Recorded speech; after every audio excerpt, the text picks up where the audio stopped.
तो periodic functions की कहानी चल रही थी। हाँ, तो पीरियोडिक फंक्शंस क्या होते हैं? जो किसी पर्टिकुलर इंटरवल के बाद रिपीट करते हैं। सो द बेसिक थिंग, किसी भी चीज़ का अगर पीरियड अपने को पता करना है तो F of x plus T should be equal to F of X, then the T will be period, right? हाँ, mod of T will be period. Length है ना, टी नेगेटिव हो सकता है बट वो मॉड ऑफ टी जो length आएगी interval की उसको बोलेंगे पीरियड। हाँ, फिर हमने पीरियोडिक फंक्शंस में कुछ स्टैंडर्ड फंक्शंस देखे थे जिनका पीरियड अपने को पता है। तो सबसे पहले थे ट्रिग्नोमेट्रिक फंक्शन, तो उसमें sine cos sec, cosec का पीरियड कितना था? 2 पाई, और टेन और कॉट का पाई।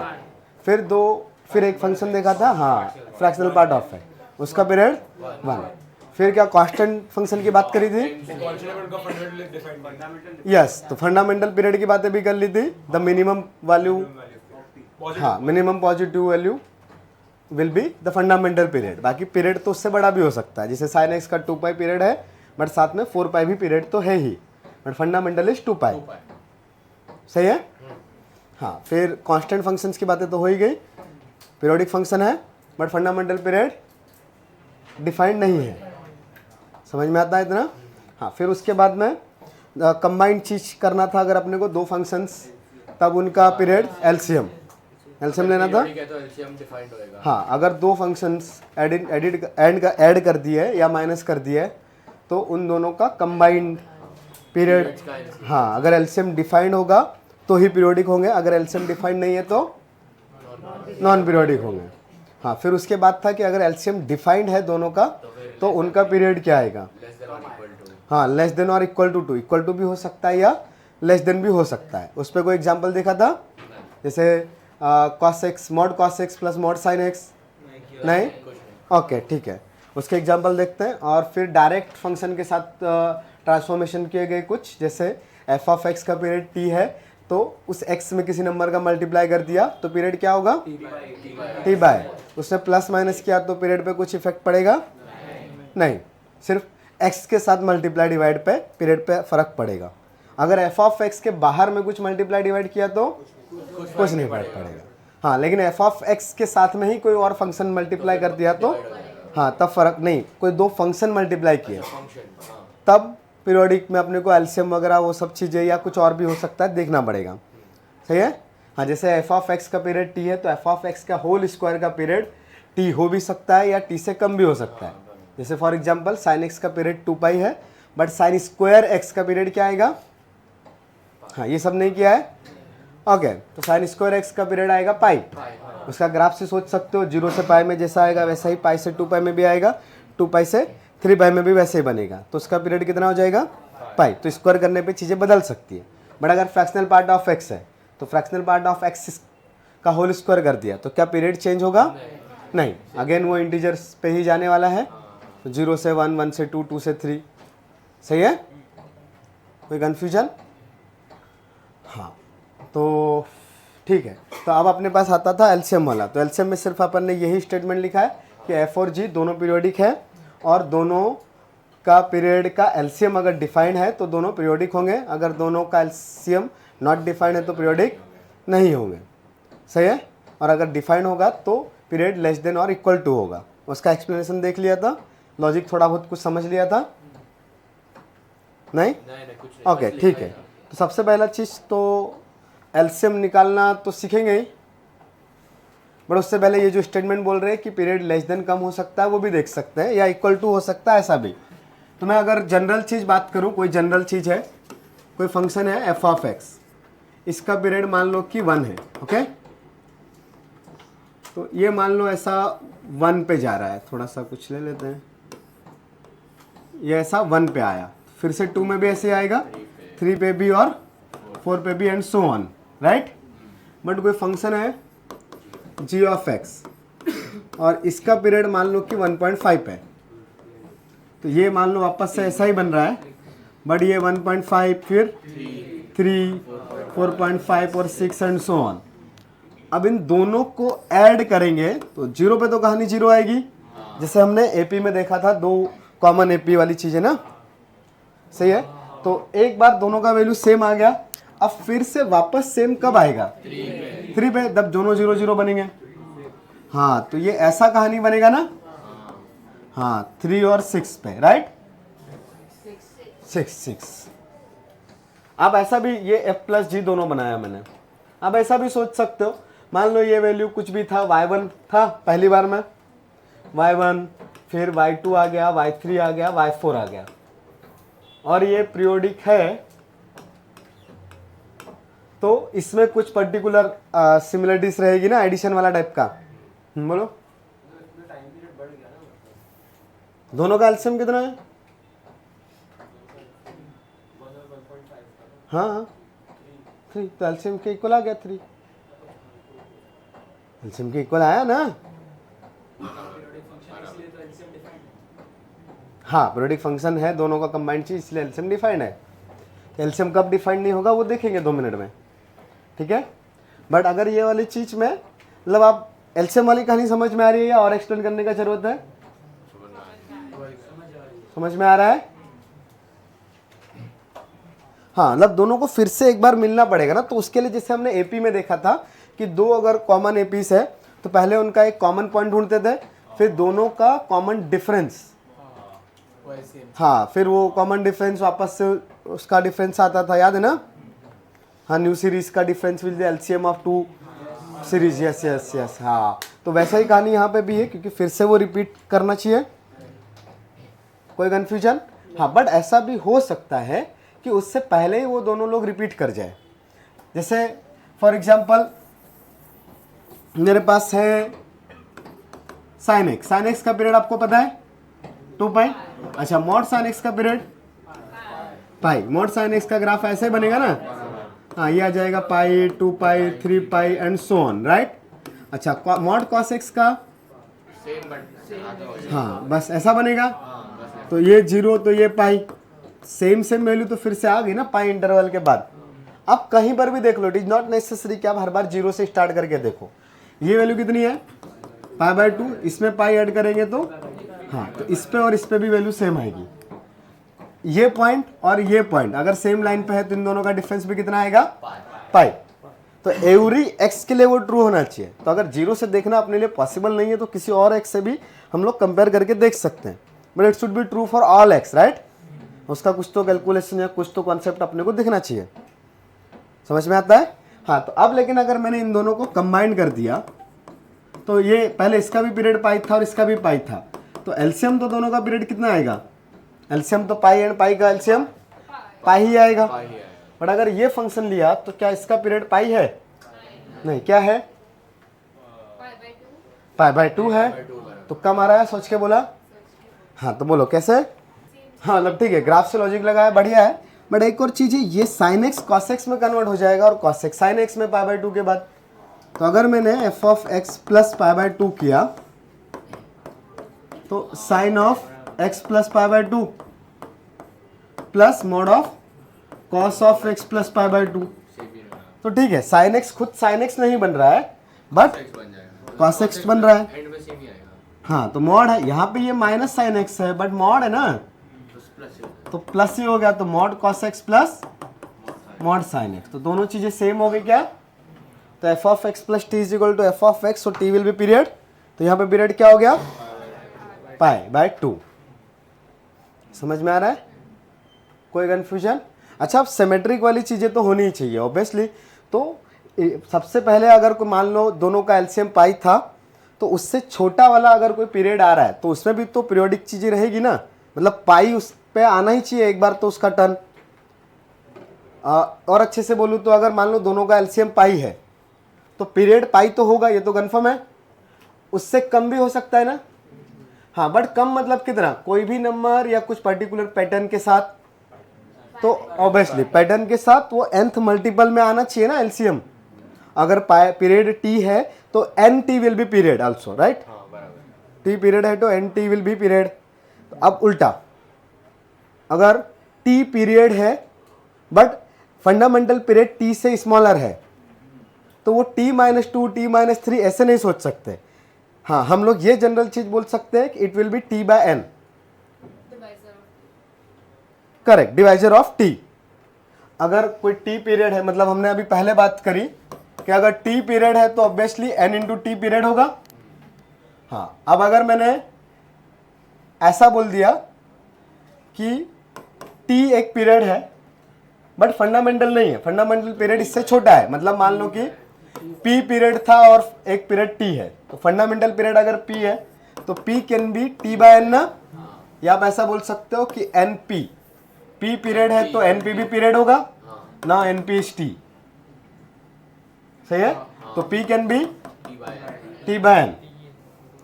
तो जो भी फंडामेंटल पीरियड पॉसिबल है वो टी का डिवाइजर ही होना चाहिए, सही है ना। हाँ, मतलब यहाँ पे n का वैल्यू आप इंटीग्रल पुट करोगे, n का वैल्यू 1 है तो सेम ही आ गया, 2 आ गया तो हाफ या 3, 4, तो आप चेक करोगे अगर आप स्मॉलर पीरियड्स के लिए तो डिवाइड में ही करना पड़ेगा, राइट। तो अच्छा, अगर t आ गया तो आपने चेक किया t/2 के लिए और t/2 नहीं आया तो ऑब्वियसली आप बोल दोगे कि t इज द पीरियड। अच्छा, t/2 भी आ गया तब t/3 के लिए कि t/4 के लिए, t/2 भी तो पीरियड है ना।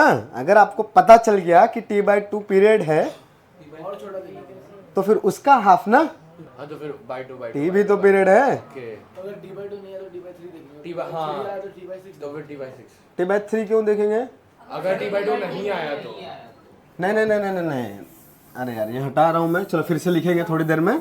जैसे sin x का पीरियड है 8 पाई है, 8 पाई है, तो इसका हाफ इसका पीरियड हो सकता है, हो सकता है ना। हाँ, तो 8 पाई का हाफ कितना? 4 पाई। तो अब मैं डायरेक्टली अगर लिखूं कि sin x का पीरियड 4 पाई है तो कोई दिक्कत? तो अब मुझे सिर्फ यहां से मैं सोच रहा हूं, इधर से नहीं सोच रहा। अब अगर मैं डायरेक्ट यहां से सोचूंगा तो मुझे यहां पे क्या चेक करने का जरूरत है? इसका भी हाफ ना, या इसका 1/3? इसका हाफ, सॉरी इसका हाफ चेक करूंगा ना मैं 2 पाई। क्या मुझे इसका बाय 3 चेक करने का जरूरत है? नहीं। तो आपको सिर्फ क्या चेक करने की जरूरत पड़ेगी? हाँ। अच्छा, ये कंफर्म है कि अगर कोई पीरियड है तो उसका, और अगर वो फंडामेंटल पीरियड नहीं है तो उसका हाफ एटलीस्ट हाफ तो रहेगा ही पीरियड में। मतलब किसी चीज का पीरियड अपने को दे रखा है, हाँ 10 पाई है, तो फॉर श्योर उसका पीरियड 5 पाई तो आएगा ही आएगा, अगर वो फंडामेंटल पीरियड नहीं है। 10 पाई is not the fundamental period, आएगा ही आएगा, कोई कंफ्यूजन नहीं।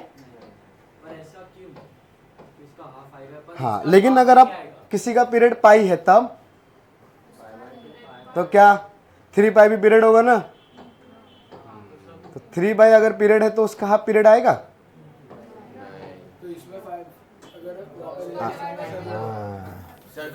मैंने लिखा अगर मॉड sin x, तो इसका पीरियड कितना है?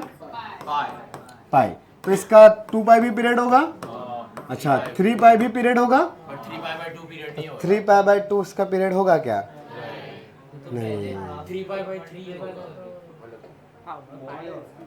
तो अब मतलब जनरल चीज बाय 2 वाली भी नहीं है। सर अगर इंटीग्रल आ रहा है तो हाँ?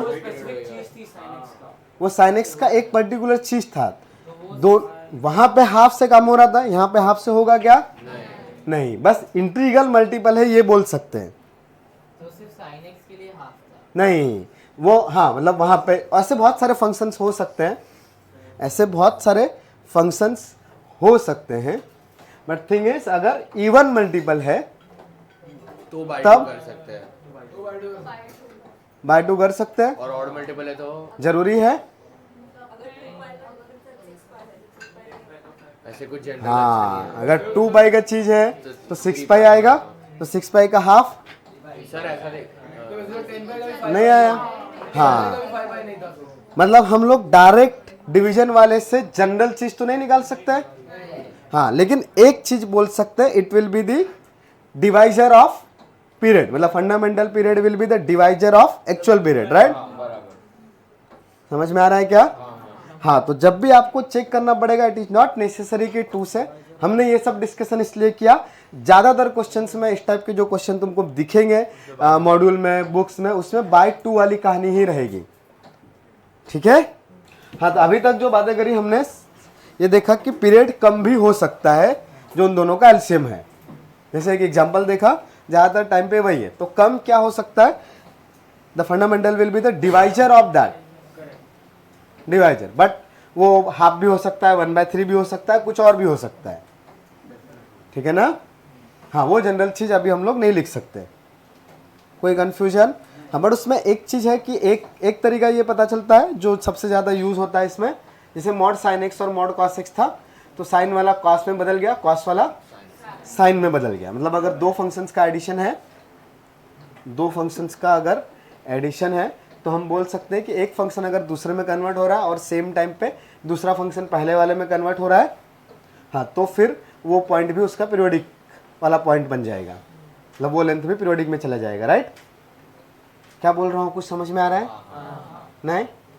जैसे mod sine x plus mod cos x था, तो मॉड कॉस एक्स बन गया मॉड साइन एक्स, और मॉड साइन एक्स कन्वर्ट हो गया, हाँ, तो दो फंक्शन है एफ और जी, एफ कन्वर्ट हो गया जी में, at the same time G convert हो गया एफ में, तो कंप्लीट एडिशन का पीरियड वो पर्टिकुलर पॉइंट हो जाएगा जहां पे दोनों एक दूसरे में कन्वर्ट हो रहे थे।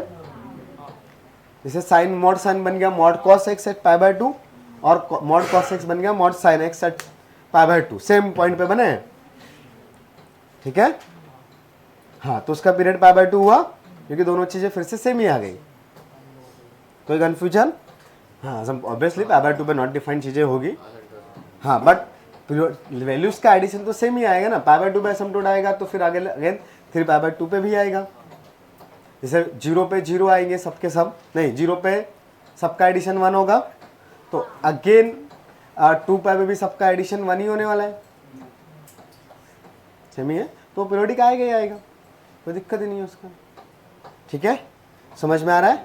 हाँ, तब ये सब चीज़ों को थोड़ा सा वर्ड में लिख रहे हैं हम लोग।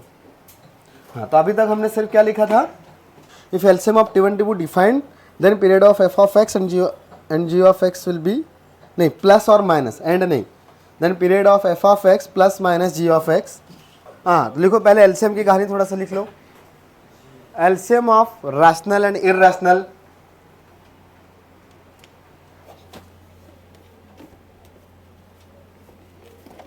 LCM of rational and irrational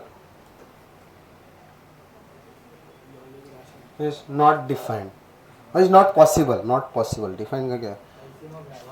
हाँ, LCM of rational and irrational is not possible। अगला पॉइंट इसी में, रैशनल ऑफ, सॉरी रैशनल नहीं, LCM ऑफ, तो LCM ऑफ फ्रैक्शंस पता है क्या? तो LCM ऑफ A/B, C/D, 3 लोग भी हो सकते हैं, नहीं लिख दूं, A B C D E F सब चलेगा। क्या आएगा? न्यूमरेटर वाले लोगों का LCM, LCM of ACE divided by HCF, HCF समझते हो ना? हाँ, डिनोमिनेटर वाले टर्म्स का HCF। जैसे फॉर एग्जाम्पल इधर देखा आ गया, फॉर एग्जाम्पल कहीं पे आ गया 1/2, 3/4, 5/6, इसका अगर मुझे एलसीएम चाहिए तो क्या आएगा? 15/2, नहीं, हाँ, हाईएस्ट कॉमन फैक्टर इज 2, सही है। अब एलसीएम होता क्या है, ऐसा क्यों? एलसीएम क्या होता है? जैसे कोई भी दो लोगों का एलसीएम अगर है, दो लोगों में बात करता हूं मैं, एक्स और वाई का एलसीएम मान लो जेड है, तो जेड बाय एक्स भी इंटीजर आना चाहिए और जेड बाय वाई भी इंटीजर आना चाहिए। ऐसे होता ना लिस्ट कॉमन मल्टीपल, तो मल्टीपल होना चाहिए ना उसका, सही है ना। तो ये z का मल्टीपल, मतलब z जो होना चाहिए वो x का भी मल्टीपल हो और y का भी मल्टीपल हो। तो x का मल्टीपल हो तो मतलब z by x should be integer, और y का मल्टीपल है, so z by y also integer ही होगा। ऐसे ही होता है। हाँ, तो अब यहां पे 15/2 अगर एलसीएम है तो 15/2 डिवाइडेड बाय 1/2 कंप्लीट चीज। मैंने डिनोमिनेटर का एलसीएम नहीं बोला है, मैंने इन तीनों नंबर्स का कॉमन चीज पूछा है, 1/2, 3/5, 5/6। तो ऐसा कौन सा नंबर होगा जिसको मैं 1/2 से डिवाइड करूं या 3/4 से करूं, अगर 5/6 करूं, इंटीजर ही आएगा। तो 15/2 डिवाइडेड बाय 1/2 इंटीजर आना चाहिए। आ रहा है क्या? हाँ। सिमिलरली 3/4 से डिवाइड करने पे भी क्या मिलना चाहिए? इंटीजर। 5/6 के लिए भी आ गई। हाँ, इसीलिए ये काम किया है कि न्यूमरेटर वालों का एलसीएम और डिनोमिनेटर वालों का एचसीएफ। समझ में आ रहा है? हाँ, ये फॉर्मूला लिख सकते हो एलसीएम वाला।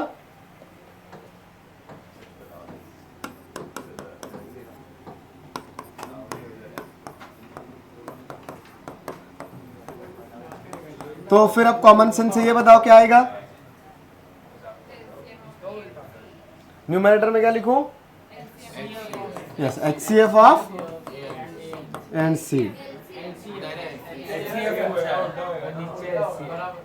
कॉमन सेंस एचसीएफ पूछा है, डिवाइडेड बाय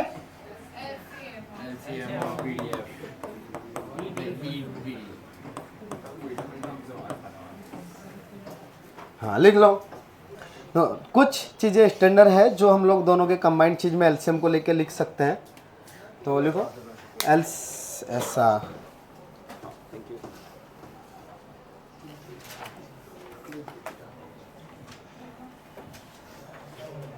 तो भाई if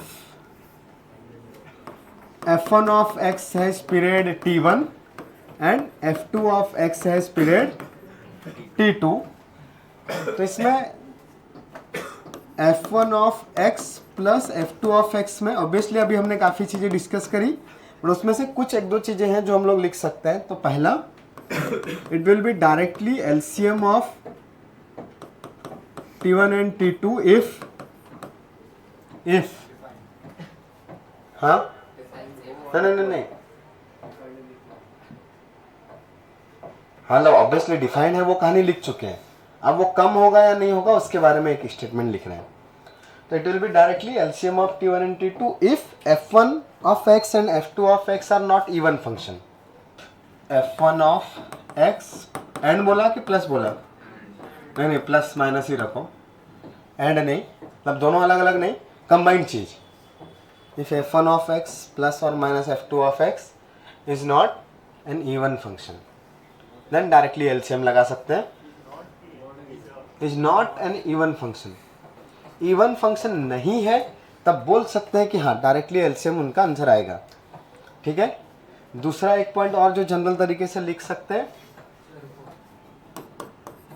it will B 1/2 into LCM of t1 t2 if half of LCM of t1 t2 if f1 of x and if f1 of x and f2 of x are complementary pairwise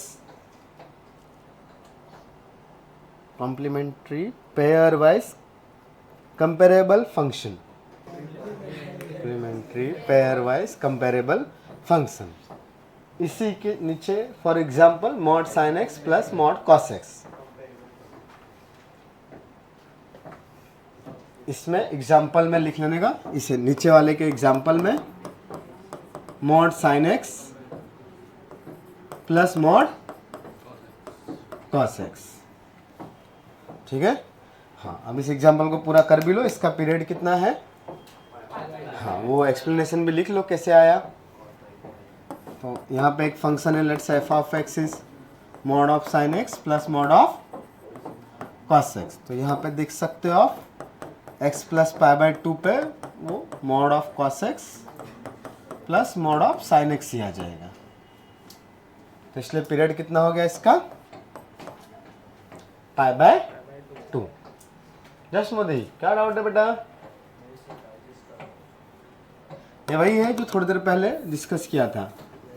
periodic functions की property क्या है बेटा, कैसे पता चलेगा?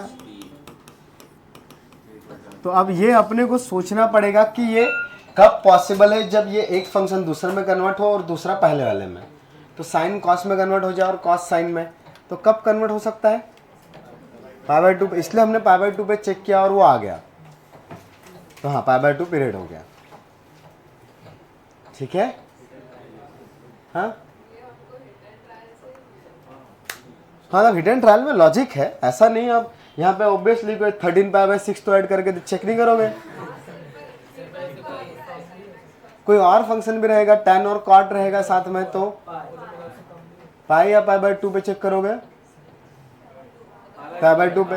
अच्छा, sign x और fractional part of x है तो कभी चेक करोगे?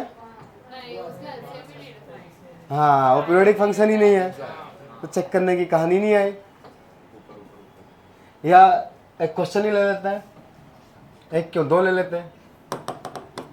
चलो, find the fundamental period of the following functions.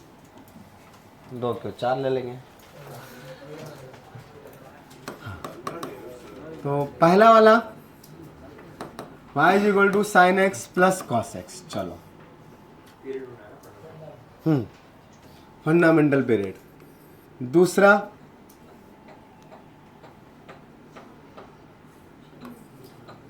Fractional part of x plus sine of 2x।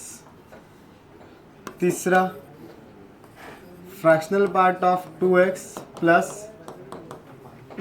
Sign of πx। चौथा और कौन होता है? tan। तो tan² x + 3। मैं ट्राई करूं? हाँ, चलो, तो पहले का क्या आया? नहीं आया? नहीं आया? 2π सबका आया। पाई कैसे आया? हाँ, ये अगर f(x) है तो साइन कन्वर्ट होता है कॉस में कब? π/2 पे। कॉस कन्वर्ट होता है π/2 पे, बट माइनस के साथ होता है ना। तो अगर आपने π/2 चेक किया तो sine 90 + theta will be cos theta, कोई दिक्कत नहीं। But cos 90 + theta minus sine theta. अच्छा, फिर आ सकता है कि -π/2 पे काम कर लेते हैं, बट x + t चाहिए ना, x + t पे आना चाहिए ना कहानी। वैसे भी साइन तो साइन माइनस आ जाएगा, तो माइनस में बैठो लिया। हाँ, तो साइन माइनस नहीं x, हाँ उसमें भी दिक्कत है। साइन भी माइनस है। अगर मैंने यहाँ पे ऐसा लिखा sin x - π/2, तो एक्चुअली ये क्या लिखा हुआ है? -sin π/2 - x, और ये कितना हो जाएगा? -cos x। ये समझ में आया? नहीं, अगर आपने x में से π/2 प्लस या माइनस दोनों कर सकते हैं ना t के लिए, तो हाँ, बट अगर आपने ऐसा किया sin x - π/2, तो क्या ये cos x बच रहा है? नहीं, ये -cos x बन गया। समझ में आया? अच्छा, अब आ रहा हो दिमाग में sin π - x भी तो sin x से होता है, लेकिन cos π - x तो -cos हो जाता है, तो फिर गड़बड़ हो गई, और ये भी गड़बड़ हो गया ना। समझ में आ रहा है? सर सेकंड वाले का पाया। देखते हैं। अच्छा, इसका पीरियड π/2 नहीं है, ये बात समझ में आई? पाई है या नहीं? नहीं। क्यों? पाई पुट करने पे भी ये चीजें क्या हो रही है? हाँ, अलग बन रही है, डिफरेंट बन रही है ना। समझ में आ रहा है? कोई कंफ्यूजन? अच्छा, एक चीज और, अगर t पीरियड है तो -t भी पीरियड होगा। अगर t पीरियड नहीं है तो क्या -t पीरियड हो जाएगा? नहीं। तो अगर आपने चेक कर लिया कि π/2 पीरियड नहीं है तो -π/2 चेक करने का जरूरत है? नहीं, तो अगली बार से नहीं करेंगे, ठीक है। अच्छा, पाई पीरियड नहीं है तो -π भी पीरियड नहीं होगा। तो अगला कौन सा बचा? तो 3π/2 भी सेम ही कहानी है, दोनों नेगेटिव बन जाएंगे। नहीं, हाँ, कुछ एक नेगेटिव बनेगा, नहीं बनेगा, सेम नहीं बनेगा। सेम तो नहीं बनेंगे ना, और फिर पाई पे सेम बनेगा। हाँ, लेकिन 2π पे दोनों सेम ही रहेंगे, साइन का साइन रहेगा, कॉस का कॉस ही रहेगा, तो दोनों का एडिशन भी सेम आएगा। हाँ, तो इसका पीरियड कितना हो गया? 2π। और अभी तो थोड़ी देर पहले एक स्टेटमेंट लिखा, क्या इन दोनों का सम इवन है? नहीं, इवन नहीं है ना, इवन फंक्शन तो नहीं है ये, तो उनका डायरेक्ट दोनों का क्या आ जाएगा? एलसीएम। तो इसका पीरियड 2 पाई, इसका भी पीरियड 2 पाई, तो 2 पाई और 2 पाई का एलसीएम 2 पाई, तो आंसर 2 पाई। सेकंड वाले का आंसर क्या आएगा? गलत है, हाँ, नॉट डिफाइंड। भाई इसका पीरियड कितना है 1, इसका 2 पाई बाय 2 कितना होता है ये? तो मुझे चाहिए एलसीएम ऑफ 1 एंड पाई, पर pi is an irrational number, pi is not exactly equal to 22/7 या 3.14 ना। 22/7 तो बहुत ही अलग हो गया, 3.14 में भी आगे डिजिट्स होते हैं बिकॉज वो इरेशनल नंबर है, पता है ना। हाँ, तो ये भी एलसीएम एग्जिस्ट नहीं कर रहा है, तो ये क्या हो जाएगा? अपीरियोडिक या नॉट पीरियोडिक लिख सकते हैं। कुछ कंफ्यूजन? किसी को भी कुछ कंफ्यूजन है? नहीं है? ओके, थर्ड वाले का 2। ये इधर वाले का पीरियड कितना है? पहले वाले का, हाँ, पहला 1 था तो उसके डिवाइड में 2 किया, यस, तो फ्रैक्शनल पार्ट ऑफ 2x का पीरियड है 1/2। ये 1/2 कैसे आया, समझ में आ रहा है? 2 में डिवाइड करना पड़ेगा ना। अच्छा, फिर ये period of pi x, sine pi x, तो 2 पाई बाय पाई कितना हो गया ये? 2। तो एलसीएम हाफ और 2 का। अच्छा, दोनों फंक्शन है, क्या मुझे यहाँ पे ये चेक करने का रिक्वायरमेंट है कि ये पहला वाला टर्म दूसरे में कब कन्वर्ट होगा, दूसरा वाला पहले में? जरूरत है क्या? नहीं, बिकॉज साइन क्या फ्रैक्शनल पार्ट कभी बनेगा क्या? नहीं, फ्रैक्शनल पार्ट साइन में कन्वर्ट हो रहा है क्या? नहीं हो रहा है। जैसे ऊपर वालों में हमने π/2 या उस पर चेक किया था, हाँ, कॉस साइन में चेंज हो सकता है, यहाँ पे हो सकता है नहीं। तो यहाँ पे वो हिट एंड ट्रायल करने का रिक्वायरमेंट है नहीं। तो बस इन दोनों का एलसीएम कितना? 2, तो पीरियड इज 2। इवन फंक्शन याद है क्या थे? पढ़ना पड़ता है रे नोट्स, तो पढ़ लिया है ना, पूछा करना, पूछने में क्यों डरना है? हाँ, वैसे भी गाली तो वैसे भी मिल ही जाएगी, तुम नहीं पूछोगे तो क्या तुमको छोड़ देंगे? हाँ बोलो। सेकंड वाले में 2 पाई/2 क्यों किया? बेटा इसका पीरियड कितना होता है साइन एक्स का? साइन एक्स का पीरियड कितना होता है बताओ? साइन एक्स का 2 पाई। यहाँ पे एक्स के साथ किसका मल्टीपल है? हाँ, तो जो भी नंबर x के साथ मल्टीप्लाई होगा पीरियड उससे डिवाइड हो जाएगा। तो यहाँ पे x के साथ कौन मल्टीप्लाई हुआ है? पाई। तो actual period is 2 pi divided by pi, कितना बचेगा? 2। वहां से आया। दिमाग बंद है क्या तुम लोगों का आज? खोल लो जल्दी से, अच्छी अच्छी चीजें आएगी, नहीं तो अभी 3 का कैसे आएगा? ये समझा? 3 का तो एवरी हो गया। इसमें किसी को डाउट? पल पूछो, कुछ तो हाथ ऊपर कर रहे थे ना अभी। ओके, चलो, तो tan स्क्वायर एक्स का पीरियड बताओ। पाई ना, π/2 क्यों? π/2 पे तो कॉट बन जाएगा वो, पाई ना। अच्छा, 3 का पीरियड तो कुछ भी चलेगा, रैशनल इरैशनल सब कुछ है, तो इसका पीरियड कुछ भी है, तो पाई और इसका एलसीएम तो हमेशा कितना आएगा? पाई। तो आंसर पाई। आप चेक भी कर सकते हो, वहां पे पाई पुट करके चेक करो तो सेम ही आ जाएगा। मान लो मैंने ये ले लिया एफ ऑफ एक्स, तो यहाँ पे f of x plus pi check करो क्या आएगा?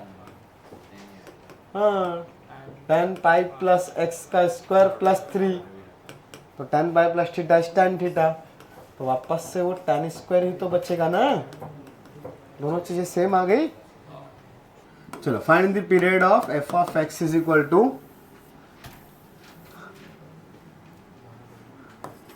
X minus g i f of x minus a is any real number.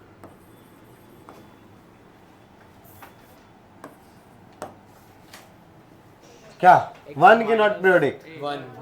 1 हाँ भाई, ये जो भी रहेगा आप इसको ऐसा लिख सकते हो ना, x माइनस ए माइनस एक्स माइनस ए प्लस ए। ये तो क्या बन गया, fractional part of x minus A plus A. A is a constant number ना, तो उसका पीरियड तो कुछ भी चलेगा।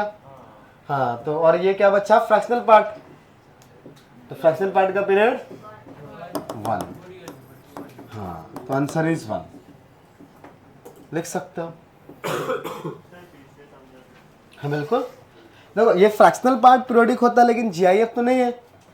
जीआईएफ तो पीरियोडिक नहीं है ना, फ्रैक्शनल पार्ट पीरियोडिक है। बड़ा पाल सो रहे थे क्या आज की क्लास में? अभी कितने 4 क्वेश्चन किए रे? नहीं किए, दिखाता हूँ रुक। हाँ ये देख कहीं, ये बड़ा इसको बोलता है फ्रैक्शनल पार्ट। ये पीरियोडिक है। हाँ ये कौन है, ये पीरियोडिक है। Very good. क्या यहाँ पे फ्रैक्शनल पार्ट है? नहीं है, लेकिन यहाँ पे कौन है? तो जीआईएफ और फ्रैक्शनल पार्ट में कुछ तो रिलेशन है क्या? करेक्ट, तो यहाँ पे x है, जीआईएफ भी है, लेकिन एग्जैक्टली सेम है क्या दोनों? नहीं है। तो अभी मैं डायरेक्टली इसको फ्रैक्शनल पार्ट में कन्वर्ट नहीं कर सकता, लेकिन अगर मैंने यहाँ पे अंदर और बाहर में, मतलब जीआईएफ के अंदर में और बाहर में सेम वैल्यू बना दी, तो तब तो मैं उसको फ्रैक्शनल पार्ट में कन्वर्ट कर सकता हूँ ना। लेकिन उसके लिए मुझे क्या चाहिए इधर? माइनस है, तो x माइनस है minus fractional part of x minus है। समझ में आ रहा है? हाँ प्लस है, तो ये सब मिला के कितना बन गया? GIF of, sorry fractional part of x minus है प्लस a। तो इससे कुछ फर्क पड़ेगा? और ये क्या है? तो आंसर 1 लिख सकते हो।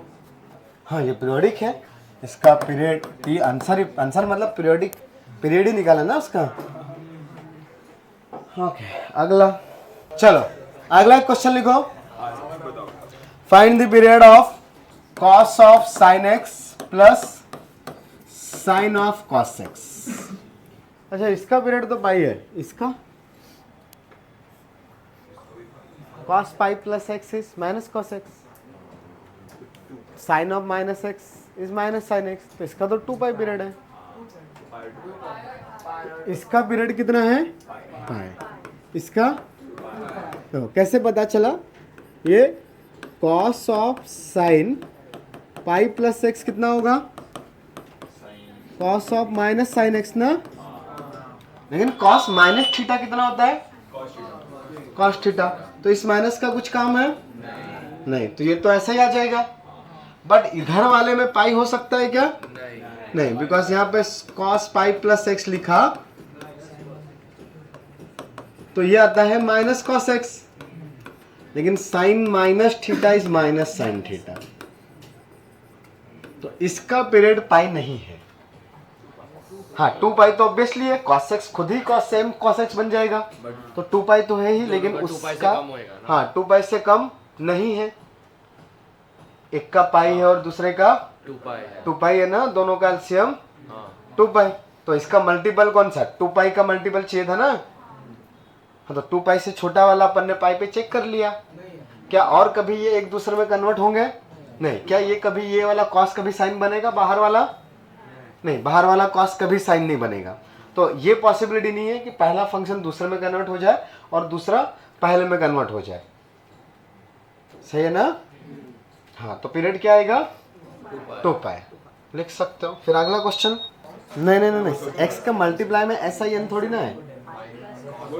x is the variable, variable is x ना। चलो अगला question. Find the value of a if f of x is equal to a plus 4 whole multiplied by x square plus a square minus 10a plus, क्या है quadratic कभी periodic हो सकता है? नहीं, उसको क्या बनना पड़ेगा? कांस्टेंट। तो अगर ये कांस्टेंट है तो हाँ ये दोनों कोएफिशिएंट क्या हो जाएंगे? 0। हाँ ऐसा बोल रहे हो तो सही बोल रहे हो। तो ये वाला जीरो कब हो रहा है? -4। और ये कब जीरो हो रहा है? -6 और -4। हाँ -4 क्वाड्रेटिक तो हम मिडिल टर्म स्प्लिट करते सबको आता है, बट दोनों चीजें जीरो चाहिए ना। The condition is a + 4 = 0 and a² + 10a + 24 भी जीरो ही होना चाहिए। समझ में आता है? तो अगर दोनों जीरो है साथ में तो आंसर कितना आया? Correct.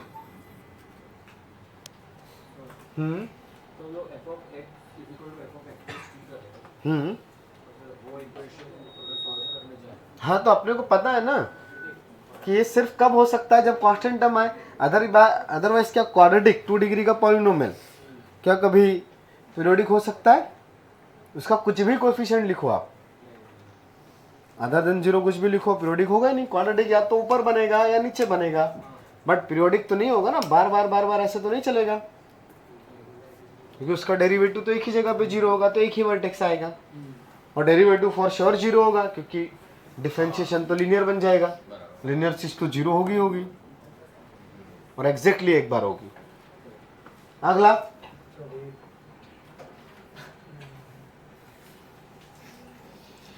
if f is a periodic function with period half 1/2, if f is a periodic function with period equal to half, and given that f of 2 is 5 and f of 9/4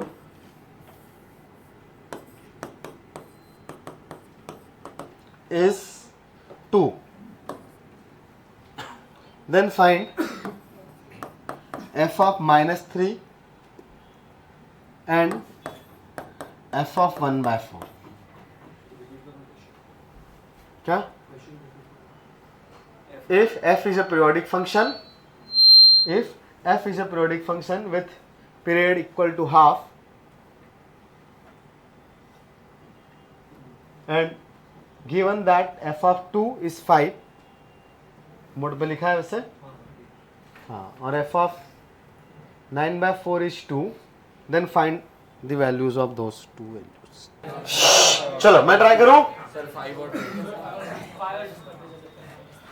हाँ, अपने को 2 पता है और period कितना है इसका? Half ना। तो मैं ये -3 को क्या लिख सकता हूं? हाँ, 2 - 10 × हाफ, ऐसे ही है।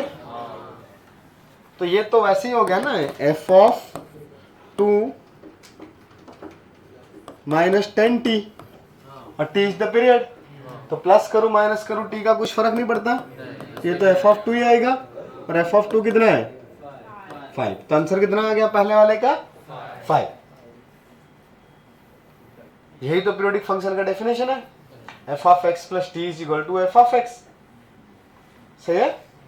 हाँ, और f of x + nt भी तो f of x ही होगा। सो n is -10। कोई कंफ्यूजन? सर दूसरे वाले में भी हो रहा है क्या कुछ ऐसा?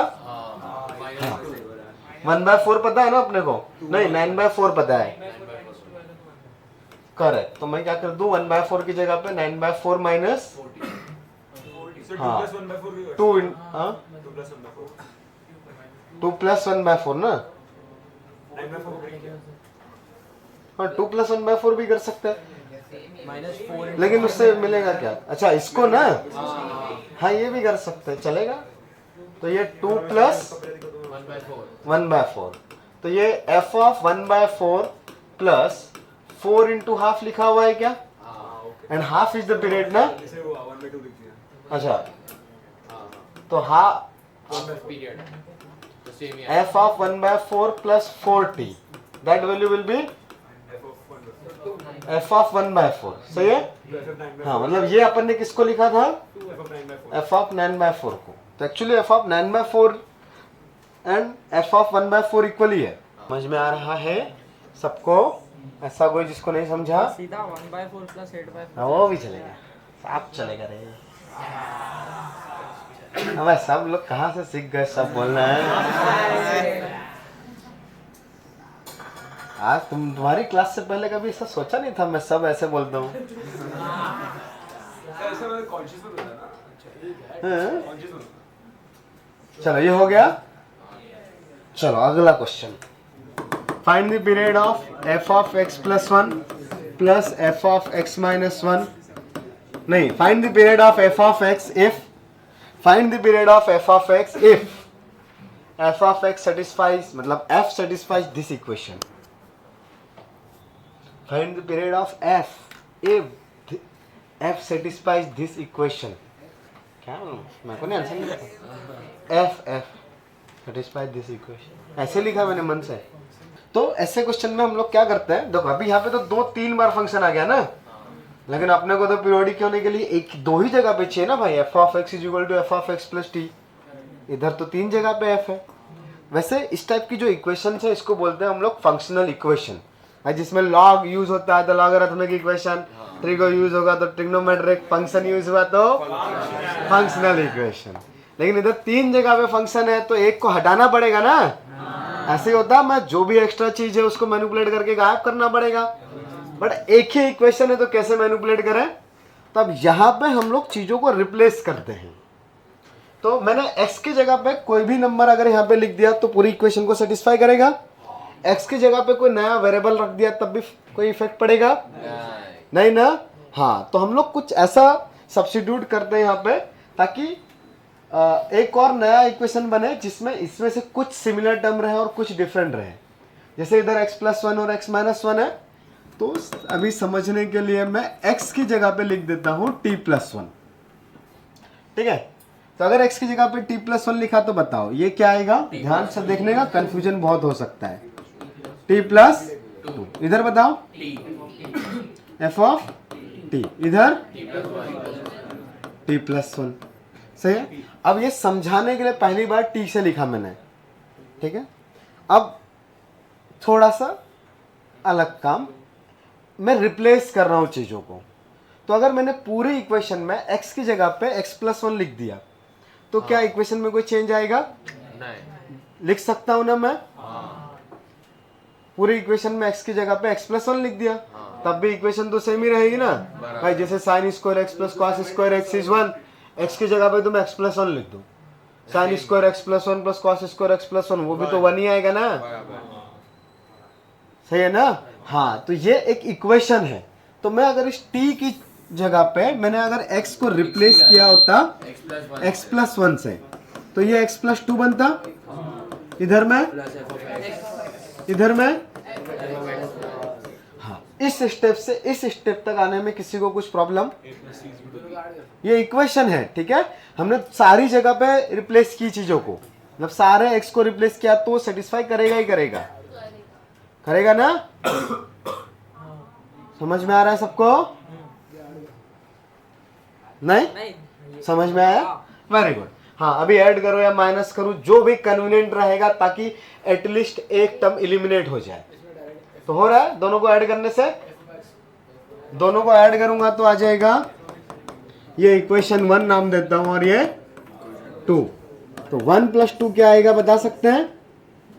F of X cut, X plus one cut, तो F of x plus two plus F of equal to, तो यहां से आया मेरे पास F of x plus two is equal to minus of F of, but अभी मैं इसको पीरियोडिक नहीं बोल सकता क्योंकि अभी क्या आ गया ये तो, लेकिन ये माइनस, हाँ बोलो।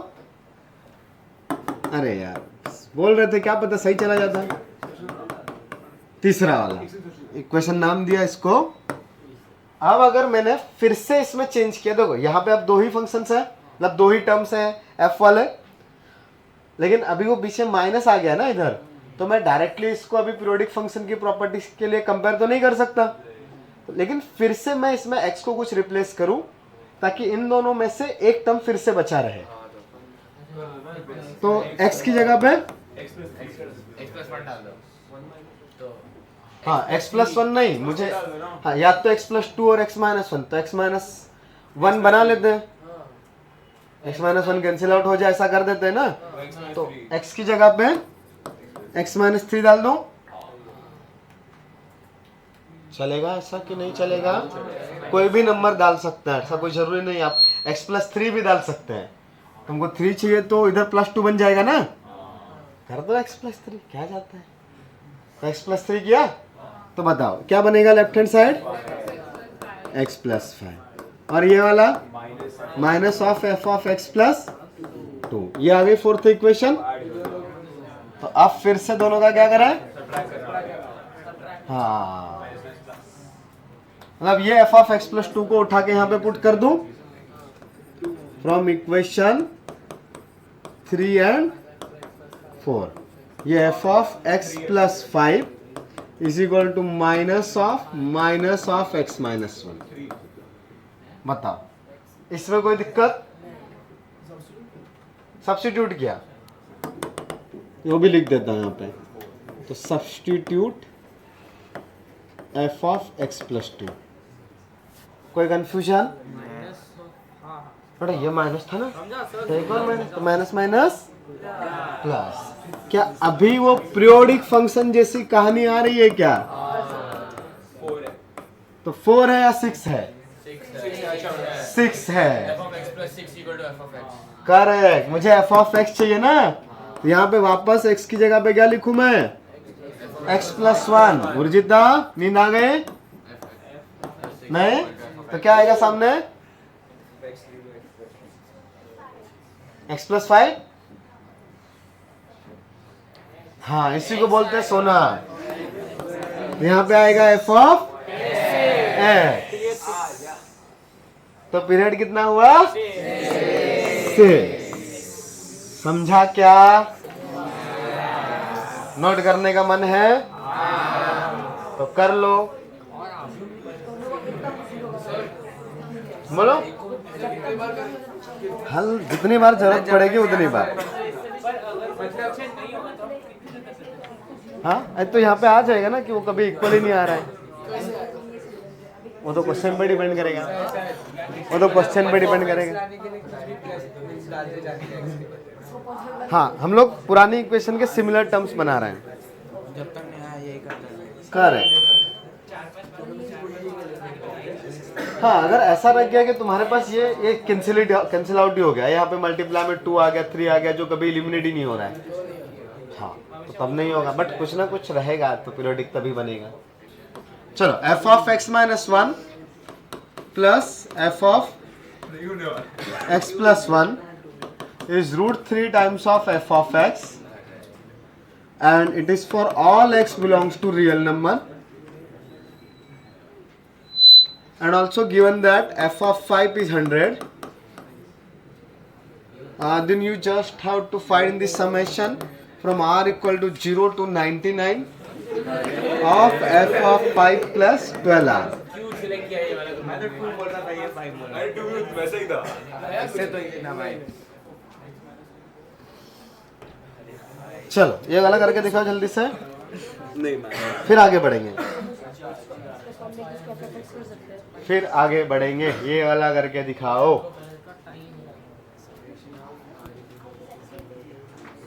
ऑब्वियसली क्वेश्चन समझ में आ रहा है, ये ऐसा कुछ आ रहा है तो क्या होना चाहिए, ये पीरियोडिक फंक्शन है। यहाँ तो पढ़ भी रहे हैं पीरियोडिक, तो आएगा एग्जाम में, इसको देख के समझ में आना चाहिए। नहीं पड़ेगा, वही करना पड़ेगा, ऑप्शन ही नहीं है तुम्हारे पास। बढ़िया है, और इक्वेशन बना तो फिर प्लस माइनस करो ना, जो ऊपर किया वही करना पड़ेगा। वही करना है आपको। इसमें कुछ रिप्लेस करो ताकि सिमिलर टर्म बन जाए। तो थोड़ा आसान सा दिया है मैंने, फिर से x+1 और x-1 टर्म टाइप के ही लोग दे दिए। यहाँ पे 2, 3, 4 भी लिख सकता था। Thank you sir.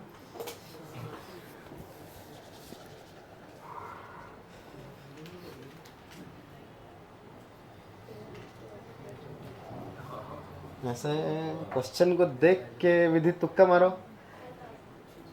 हाँ सही है।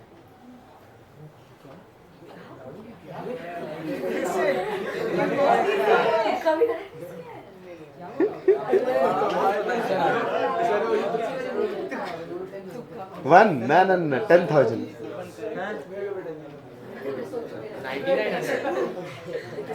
99 तक ना सर, तो फिर उसने अज्यूम किया कि यार पीरियोडिक हो रहा है।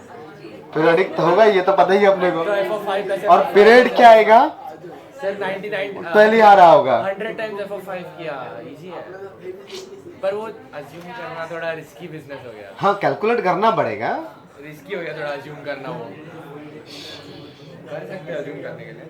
नहीं अज्यूम नहीं करने का, हाँ। चेक करो 12 से कम भी आ सकता है पीरियड।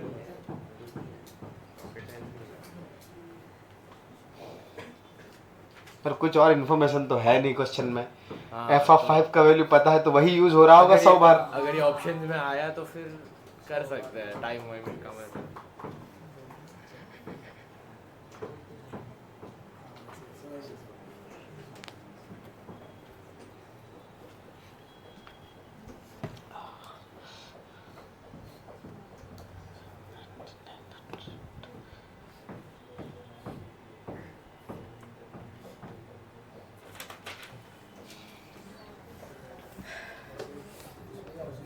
इस बार वेले पार्ले से एक बच्चा। अज्यूम क्या कि 12 बार पीरियोडिक है टी, हां 12 बार पीरियोडिक है बस ना। 100 टाइम्स हुआ 100 into f5 अरे 100 into 100 अगर इसी गेज में ना उसी गेज में एडमिट होता looking at the question you can select 12 bar periodic answer है सॉल्व करके और तेरी वजह अच्छे ये डू ऐसे ना इजी था find the period of the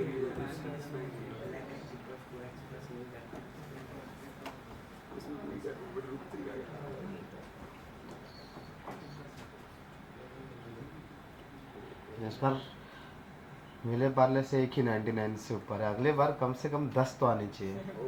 नहीं 10 नहीं यार, बाकी बच्चेस भी तो है। 10 5 अच्छा 10 ये बैच में से आने हाँ कम से कम 10 इस बैच से आने चाहिए। और 10 आ सकते हैं मेरे को तो लगता है अभी भी आ जाएंगे।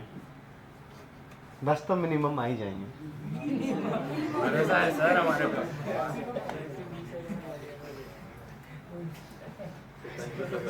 तुम लोग खुद को डाउट करते हो, ऐसा खुद पे डाउट है? होता है। 10 तो आ जाएंगे। कम से कम क्लास में सब लोग 90 से ऊपर तो आ ही सकते हैं ना। 90 95 तो बिलो हो जाएगा। पर ऐसा आ जाए अपनी पूरी क्लास 95 प्लस परसेंटाइल में है, उसमें से आधे लोग, कितने 40 लोग हैं ना, आधे लोग 98 से ऊपर हैं, 10 लोग 99 से ऊपर हैं। आ सकते हैं ऐसा कुछ वो नहीं है। कितने लोगों को पूरे इंडिया में 99 आता है? 1%। 1%। हाँ क्या बोल रही है? हाँ हाँ क्या बोल रहे हो? बोल और 1 लाख 5 लोगों को 100 से ऊपर। ये भी लॉजिक सही है। हाँ तीनों सब्जेक्ट मिला के कि परसेंटाइल।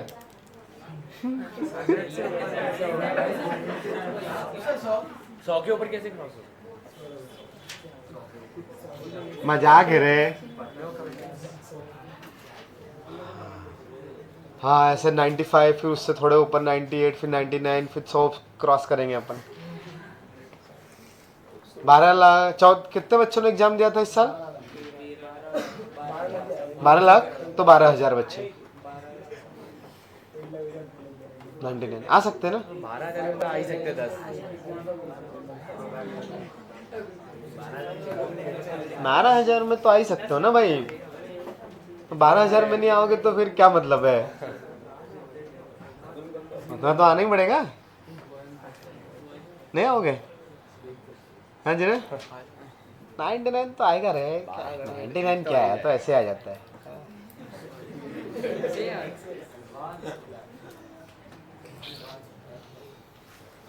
हाँ यार 10 बच्चे तो कम से कम होने चाहिए इस बैच से अगले साल। फिर उसके लिए लेकिन क्या करना पड़ेगा? लकड़ी वकड़ी ढूंढ के लानी पड़ेगी। अभी के अरे लिए यार अभी के लिए ना। तो तब तक लकड़ी ढूंढ। बस सर 4 जब आज जगह जाएंगे। जुलाई तक के बाद लकड़ी ढूंढ लेते हैं, जुलाई से दिसंबर वाला जो सीन रहेगा। हो गया हमने पेन और उसके साथ पेन अभी तक रखा है उधर, हाँ मैंने उधर ही पढ़ा है, अभी वो चलता भी किसी नहीं ने शेयर से भी यूज किया था ना हाँ नहीं चलता। चल रहा है चल रहा है, पता नहीं कैसे। पेपर कलम नहीं बहुत देवजी बोला का सिर्फ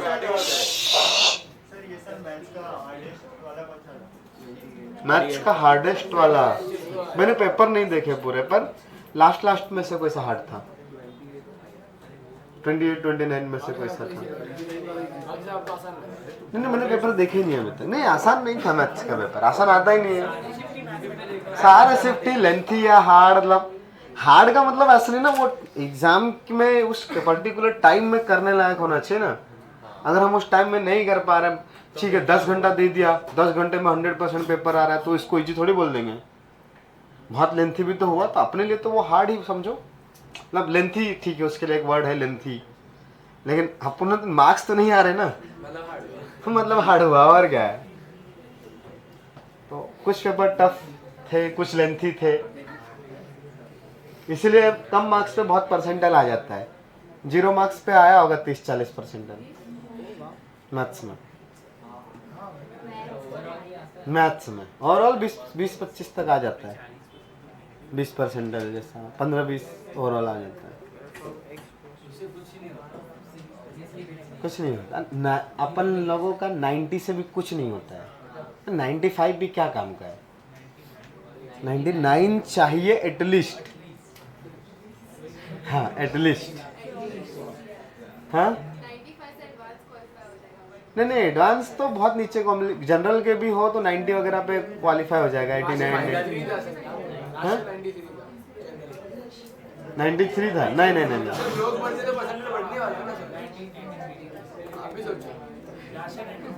93 था। कितने लोग हुए? 2.5 लाख लोग होंगे ना, वो तो फिक्स है ना। 2.5 लाख लोगों को एग्जाम देना है एडवांस का, तो उसमें से हाँ उसके हिसाब से हो जाएगा जितने लोग देंगे, उससे फर्क नहीं। हाँ लोग बढ़ेंगे, लोग पढ़ेगा तो जितनी सीट्स है 16,000 सीट्स है, 16,000 कुछ है। इस साल कुछ बढ़ाई होगी तो पता नहीं होगा। इस साल बढ़ाई 5,000, बीजेपी ने बढ़ाई 5,000। 5,000 सीट बढ़ा दी, हाँ IIT बाप रे। पुराने IIT अभी तक फर्जी होते जा रहे हैं। हम बिल्कुल है, क्वालिटी भी तो बढ़ाओ ना। सीट कम दी था, बहुत कम। ये सीट बीजेपी सिर्फ सीट बढ़ा रहा है ना,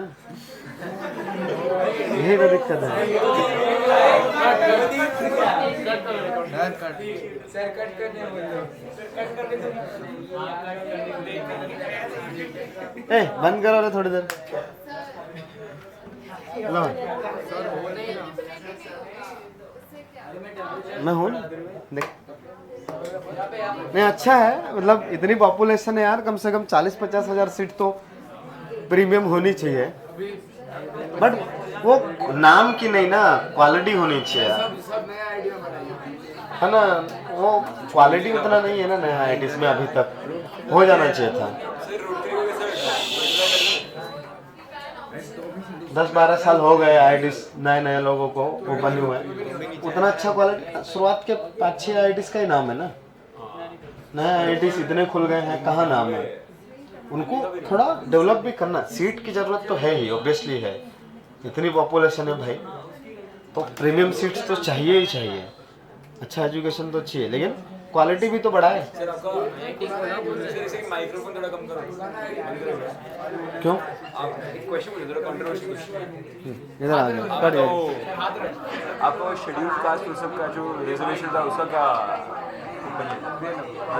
नहीं वो होना चाहिए, मतलब रिजर्वेशन रिक्वायर्ड है। पैसे वाले रिजर्वेशन वाले होते हैं जो इतने पैसे वाले होते हैं। हाँ अब उसका जो इम्प्लीकेशंस है वो बहुत गड़बड़ है, मतलब 100 लोगों में से शायद 2 लोग होते होंगे जिनको एक्चुअल ज़रूरत था, और 98 फ्री फोकट है, वो फ़ायदा है। मतलब मेरे साथ एक फ्रेंड था, एक प्रभाकर नाम से, वो कैटेगरी से था, तो उसकी हालत ही ऐसी थी, उसके घर वाले बहुत ही रूरल थे, कुछ कोचिंग वोचिंग कुछ नहीं, उसकी बहुत फाइनेंशियल कंडीशन बहुत वैसी थी, तो उसके कम मार्क्स पे वो इधर आया, लेकिन इधर आके तो सब इक्वल थे, तो उसने बहुत अच्छा किया। जब उसको अपॉर्चुनिटीज मिली, तो उनके लिए रिजर्वेशन जरूरी है। रिजर्वेशन के क्राइटेरिया थोड़े से गवर्नमेंट को रिव्यू करने चाहिए। तो जरूरत तो है, इक्वालिटी तो चाहिए। तो बंद नहीं किया क्या? हाँ तो ठीक है, यहाँ से बंद कर देते हैं।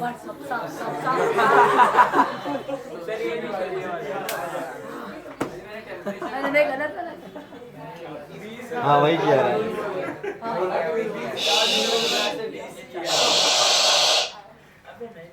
बस चलो, किसी का आंसर आया एक्चुअल में? मैं ट्राई करूं? ओके भाई, दिख रहा है भाई, x माइनस 1 है, x प्लस 1 है और f ऑफ x है। नंबर्स को देखेंगे बाद में। हमें x की जगह पे कुछ रिप्लेस करना पड़ेगा। क्या क्या करूं? x plus 1। ठीक है, तो मैंने x की जगह पे लिख दिया x प्लस 1। तो इक्वेशन क्या बनेगी? f of x plus f of x plus 2 equal to f of x plus, ये एक इक्वेशन, इसको नाम 2 देता हूं और ये गिवन इक्वेशन 1 थी। तो इन दोनों का यूज करके किसी एक टर्म को एलिमिनेट करना पड़ेगा। तो भाई ये f ऑफ x प्लस 1 इसमें है, f ऑफ x भी है, यहाँ पे भी f ऑफ x प्लस 1 है और f ऑफ x भी है, बट उनके कोफिशिएंट्स अलग अलग है। तो साइमल्टेनियस इक्वेशन तो बचपन से सॉल्व करते आ रहे हैं, कोफिशिएंट्स अलग अलग होते हैं तो क्या करते हैं? मल्टीप्लाई करके कोफिशिएंट सेम बनाते हैं। तो किसी भी एक टर्म को हटा दो, तो f ऑफ x प्लस 1 को हटा दो। हाँ, तो equation 1 into root 3 plus equation 2, तो 1 इंटू रूट 3 करूंगा तो root 3 times of f of, लेकिन कुछ फायदा हो रहा है क्या? उससे भी तो कुछ फायदा नहीं होगा। क्यों? हाँ, दूसरे रूट 3 आ जाएंगे। हाँ, और x प्लस 2 भी तो बच जाएगा ना, तो x प्लस 2 और x माइनस 1 बचेगा, पर कुछ ना कुछ तो रहेगा। ही रहेगा वो दो के बाद। हाँ, देखते हैं कुछ तो आ रहा होगा। या फिर ऐसा भी कर सकते हैं, ये रूट थ्री वालों को दोनों को माइनस किया तो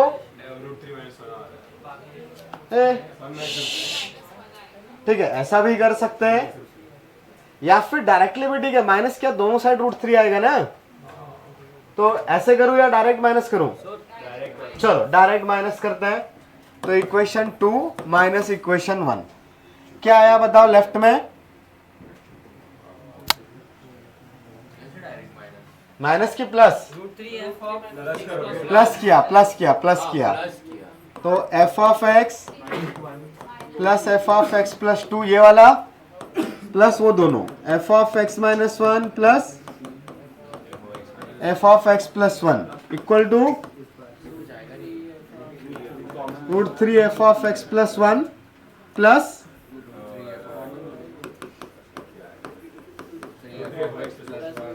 रूट 3 f ऑफ x। सही है? अच्छा, तो इन दोनों में से रूट 3 कॉमन आ रहा है, क्या बचा? Root 3 f of x plus 1 plus f of x। Yes, और इधर भी तो था ना f of x plus f of x plus 1, तो इधर भी है, तो उसको उधर लेके चला जाऊं तो हाँ, f of x plus 2 plus f of x minus 1 equal to root 3। लेकिन कुछ फायदा हो रहा है क्या? तो कहीं ना कहीं से कुछ ना कुछ करके तो हटाना पड़ेगा। ये मैंने इसको सब्ट्रैक्ट किया, फिर ये जो आ रहा है ना, और 2 of f of x is equal to this, इसको इधर डाला। देखते हैं बेटा इधर। अच्छा, इसने किया है, क्या किया है देख लेते हैं, अपना भी आएगा। तुमने क्या किया लेकिन भगवान जाने। देखो अब ये समझ में आ रहा है कि प्लस माइनस करके तो हट नहीं रहा है, तो प्लस माइनस नहीं हट रहा है तो फिर कोई और तरीका ढूंढना पड़ेगा ना, मल्टीप्लिकेशन डिवीजन ना। तो मल्टीप्लिकेशन डिवीजन में कुछ ऐसा की चीजें कैंसिल आउट हो जाए तो उधर वो f ऑफ x है ना, लेकिन यहाँ पे इधर में कौन आ गया? f of x plus 1। तो फ्रॉम इक्वेशन 1 वही सब्स्टिट्यूशन बोलूं या मल्टीप्लिकेशन, लेकिन सेम ही इक्वेशन दो टर्म, हाँ हाँ सब होता है, सब होता है। खैर कहानी वही आएगी ना, उसको सब्स्टिट्यूट कर भी दोगे, डिवाइड कर भी दोगे तो वही सर 1 को 2 से अगर सब्ट्रैक्ट किया तो आपको ये इक्वेशन आएगा। देखते हैं। 1 मिनट रुक जाओ यार, थोड़ा तो अच्छे से सोच लेने दो, कुछ तो सोचना पड़ेगा, आएगा तो सही।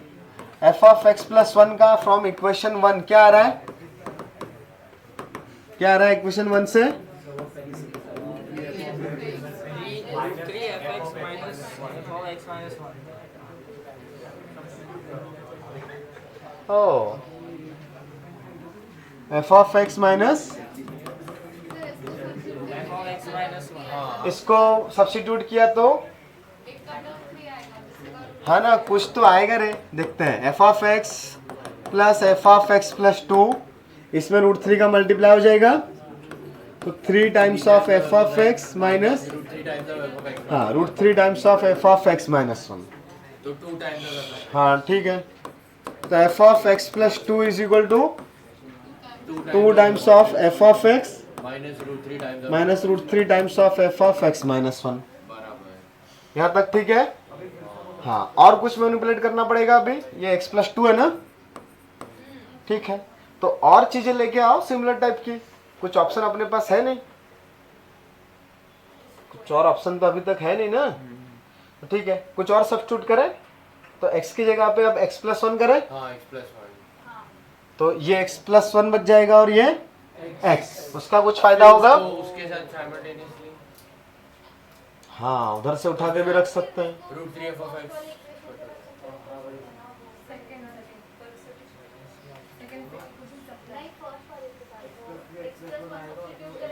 आएगा तो सही, ऐसे ही ना कुछ चलता है। F of x plus 3 is equal to 2 into f of x plus 1 minus √3 f of x, ऐसे ही हुआ। हाँ फिर फर्स्ट के साथ ऐड कर देंगे। अच्छा F of x plus F of x minus 1, तो फिर रूट तो निकल जाएगा सब बन के। अच्छा इन दोनों को ऐड कर दिया पहले, ऐसा हाँ वहाँ इसको से- और इसको हाँ ये भी कर सकते हैं, सबका 1 हो जाएगा, सबका कोएफिशिएंट 1 हो जाएगा। करेक्ट। बहुत अलग अलग ऑप्शन हो सकते हैं, जो दिख रहे हैं अभी अपन वो करते जा रहे हैं। फ्रॉम इक्वेशन 1 ये √3 इंटू एफ ऑफ एक्स का वैल्यू आप पुट कर दो, F of x minus 1 plus F of x plus 1, ऐसे ही है। तो कर दो, f of x plus तो ये नहीं, ये वाली इक्वेशन क्या बनेगी,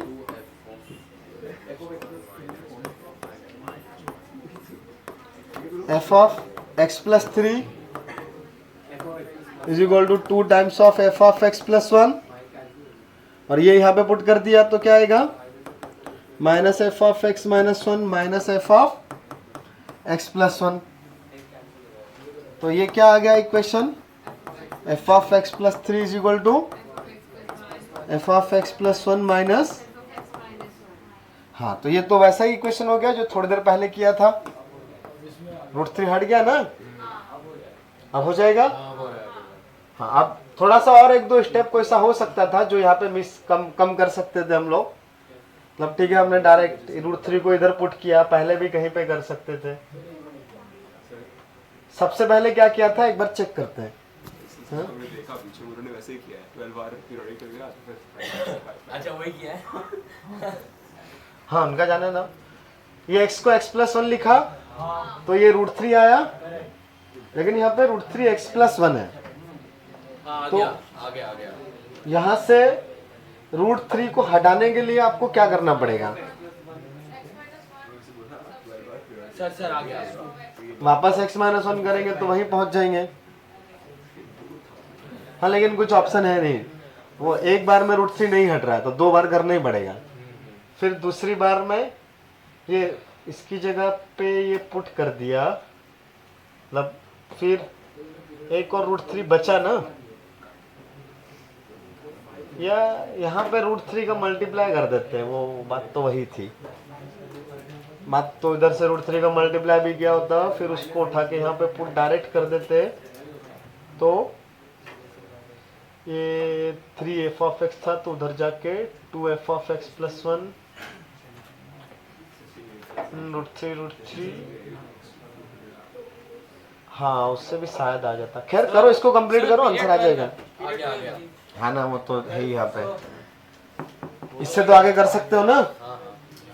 मैं देखता हूँ दूसरे तरीके से आता है क्या कुछ जल्दी से। इससे आ जाएगा, अभी क्या वैसे ही क्वेश्चन है। अगर इसके सॉल्यूशन उल्टे भी है। हाँ जाने दो, जाने दो ना। पीरियड 12 आया। हाँ बेटा 12 आया, सही है। हम बहुत बातें कर ले, मतलब नोट हो गया होगा, आंसर भी आ गया होगा, अगला क्वेश्चन लिखते हैं। ऐसा भी कर सकते थे थोड़ा आसानी से, सर वो क्या लिखा आपने? जो शुरुआत में कर रहे थे। मैं शुरुआत में सही कर रहा था, तुम ही लोगों ने बोलो सॉरी इससे नहीं आ रहा था, अपन ने चेंज किया। ये इक्वेशन आई थी, उसमें √3 का मल्टीप्लाई कर सकते हैं, तो √3f(x) + √3f(x+2) = 3 times of f(x+1).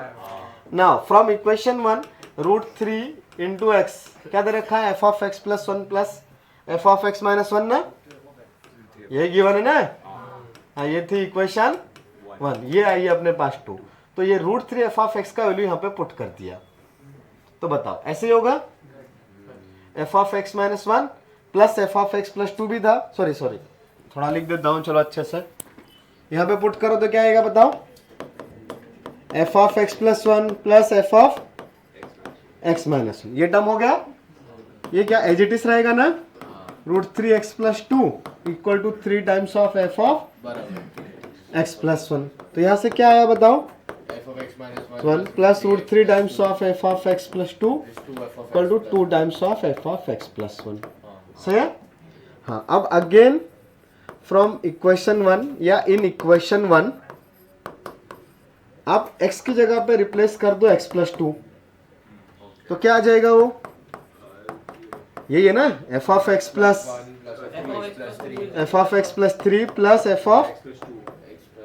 f(x+2) = गलबट ना यार, ठीक से तो बोलो। x की जगह पे x+2 लिखूंगा तो क्या आएगा बताओ, f(x+3) f(x+3) प्लस f(x+1), भाई +2 - 1 = 1 = मैं √3 × ये सही है। हाँ इसको उठा के पुट करते हैं यहाँ पे, तो मान लो ये इक्वेशन 3 है और ये इक्वेशन 4 है, तो दिख रहा है दोनों को बस ऐड करना है, तो 3 और 4 को ऐड कर दिया, तो 3 + 4, ये लोग कट गए। ये x+1 से x+1 उधर भी कट गया, तो f(x-1 + f(x+3) = f(x+1). Same equation आ गए। x+2 कर दो, फिर यहाँ पे क्या लिख दूं मैं, x की जगह पे x+2, क्यों 2, हाँ मुझे 3 बनाना है ना, हाँ तो x की जगह पे x+2 लिख देते हैं अभी, तो यहाँ से आ जाएगा f(x+1 f(x+5) = f(x+3). कुछ कट हो रहा है, f(x+3) कट रहा है, दोनों को ऐड किया, f(x+1) और x+1 और x+3 दोनों कट हो रहा है, करेक्ट। तो f(x-1) is equal to minus f(x+5) -of f(x+5), इसको और 6 x-6 पुट करना पड़ेगा ना। हाँ तो f(x) डायरेक्ट लिख दूं, नहीं x की जगह पे हाँ वो सब मिला के आ जाएगा f(x+12), वो माइनस माइनस प्लस करना पड़ेगा ना, तो पहले 6 आएगा, 6 का डबल करेंगे वो 12 हो जाएगा। तो जस्ट x = x+1 ना, नहीं कुछ गलत किया, कैसे लास्ट स्टेप f(x+1) बस सेम ही तो है पिछली बार जो किया, अच्छा ओके, हाँ ठीक है, सेम ही है ना। हाँ सही, फिर से लिखूं पूरा, जरूरत नहीं है ना, कुछ समझा तो नहीं, हाँ तो पूछो क्या नहीं समझा, सर थोड़ा जूम आउट कर बता बेटा क्या नहीं समझा, कुछ भी नहीं आया, क्या बताएं। थोड़ी देर पहले जो किया वही है, यहाँ तक कोई डाउट नहीं है ना। यहाँ पे अब मैं रिप्लेस करूंगा x की जगह पे x+1, ऐसे ही करूंगा ना, तो बताओ ये क्या बनेगा, f(x) = minus f of x plus 6, लेकिन ये माइनस है तो मुझे अब क्या करना पड़ेगा, x की जगह पे x प्लस 6, तो ये आ जाएगा f of x plus 6 is equal to minus of F of x plus 12। इस एफ ऑफ एक्स प्लस 1 को उठा के यहाँ पे पुट कर देंगे, तो F of x is equal to minus of F of x plus 12। तो आ गया पीरियड कितना 12।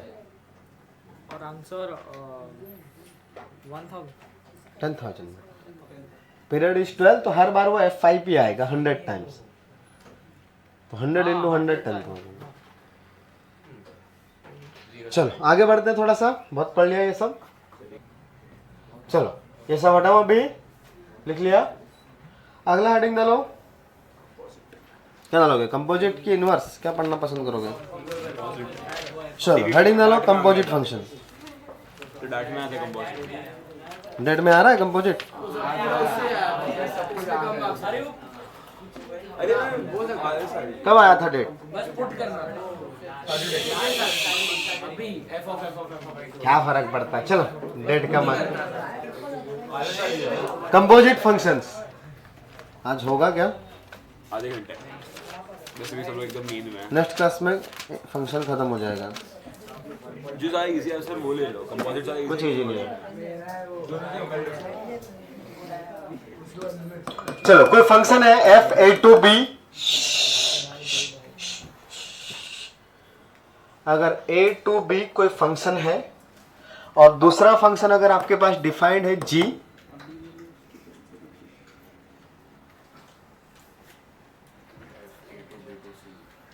ए से बी, बी टू सी ले लूं कि सी टू डी लूं? थोड़ा कंफ्यूजन करो कि आसान आसान पढ़ाऊं? चलो बी टू सी है, ठीक है, ए टू बी, बी टू सी। तो जी का इनपुट कौन है? बी, डोमेन ना? हाँ, पर बी किसका रेंज है? एफ का, एफ का रेंज है। तो अगर मैंने यहां से इन दोनों का कंबाइन करके एक फंक्शन डिफाइन किया जी ऑफ एफ ऑफ एक्स, मतलब ये ऐसा है, g के अंदर में f, उसके अंदर में x। तो आप x की वैल्यू सबसे पहले कौन से फंक्शन के अंदर सब्स्टिट्यूट करोगे? f ऑफ x, फिर उसकी कुछ वैल्यूज आएगी, उसका जी में सब हाँ, और उसकी वैल्यूज किस सेट में आएगी? b में, और फिर वो कहाँ सब्स्टिट्यूट होगी? g के अंदर में। तो ये वाला जो चीज है इसका डोमेन कौन आएगा? जो x का सॉरी f ऑफ x का जो इनपुट था वही ना, तो क्या है बताओ? a, लेकिन फाइनली आउटपुट कौन आएगा? सी। एफ ने उसको बी में कन्वर्ट किया, फिर उस सेट बी को एफ ने कन्वर्ट कर दिया सी में। समझ में आ रहा है? हाँ, कंपेटिबिलिटी देखना पड़ेगा इसका डोमेन। तो मैं अगर जनरल चीज लिखूं, अच्छा ये वाला जो चीज है F G of F of x, इसको ऐसा भी लिखते हैं जी ओ एफ ऑफ एक्स। तो ये वाला चीज का मतलब क्या होता है? जी के अंदर में एफ ऑफ एक्स सब्स्टिट्यूट किया गया है। समझ में आ रहा है? हाँ, तो अगर मान लो मेरे पास कुछ ऐसा है, इसको छोड़ दें अभी, एफ एक फंक्शन था सेट ए टू बी और दूसरा फंक्शन है जी सी टू डी, ठीक है। तो अब अगर मैंने लिखा है f of g of x, मतलब एफ ओ जी, तो इसका डोमेन कौन रहेगा? सी। और को डोमेन कौन होगा? बी। सही है ना? हाँ, ऑब्वियसली वो सी जो होना चाहिए, मतलब जो एक्स जी के अंदर में सी पुट होगा तो डी वाले टर्म्स आएंगे, तो एफ के डोमेन में डी आना चाहिए। D should belong to the domain of f, सही ना? Because the value of g is d, so f के अंदर तो डी ही पुट हो रहा है ना यहाँ पे। G d is the codomain of g, so d should be the subset of the domain of f, so D should be the subset of A। क्या बोला? सब सिर के ऊपर से जा रहा है ना? हाँ, ये ऊपर वाला लिख लिया। देखो यहाँ पे ऐसा है, मैंने सबसे पहले किसके अंदर में चीजें सब्स्टिट्यूट करूंगा? यहाँ पे G के अंदर में ना, तो G के अंदर में कौन पुट होगा? A B C या D? C। अच्छा, और g ऑफ c कितना आएगा? d आएगा। मैं स्मॉल d लिख दो उसको। तो d f के अंदर अगर सब्स्टिट्यूट हो रहा है तो d should belong to the domain of f ना।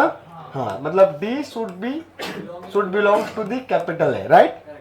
तो अगर सेट के टर्म्स में बात करूं मैं, तो यहां पे जो इनपुट है वो कैपिटल C है, तो f के अंदर में जो आएगा वो कैपिटल D आएगा।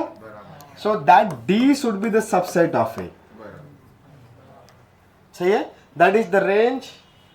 या D, मान लो कि ऑन टू फंक्शन था, ठीक है, वो रेंज वाला टर्म मैंने लिखा नहीं है। मान लो कि ऑन टू फंक्शन था G, तो D जो है वो A के अंदर आना चाहिए, तभी वो F के अंदर सब्स्टिट्यूट हो सकता है। अगर नहीं होगा तो कुछ रेस्ट्रिक्शंस लगाएंगे हम लोग, रीडिफाइन करेंगे, थोड़ा सा इंटरवल को कट करेंगे। जैसे इनवर्स के फंक्शन के लिए हमने अलग अलग चीजें करी थी, इतना ही पार्ट लिया। समझ में आ रहा है क्या? हाँ, तो ये वैसा ही लिखा है। और अगर मैंने ऐसा लिखा तो g of f of x, बताओ इसमें क्या होगा? हाँ, g of f of x मतलब ये हो जाएगा g o f of x। तो इसका जो डोमेन आएगा x f का डोमेन होगा, राइट। और f का डोमेन कितना है? a ना, तो a। And the codomain will be, yes, the codomain will be from the g, that is d। हाँ, and that value should be, that मतलब f का value b should be subset of c। मतलब यहाँ पे हम लोग लिख सकते थे अलग चीज और यहाँ पे अलग। तो ऊपर वाले में क्या कंडीशन चाहिए थे? g का range, that is d। Yes, d should be subset of a। और इसमें b should be subset of c। ये इक्वल टू भी हो सकता है, वो इक्वल का साइन है, मतलब प्रॉपर सबसेट और सबसेट सब चलता है। समझा? ऊपर का अभी तक लिखा क्यों नहीं? मैं बाहर गया था तब। हाँ, बातें करने लग गए। मैं तो पुराने है ना।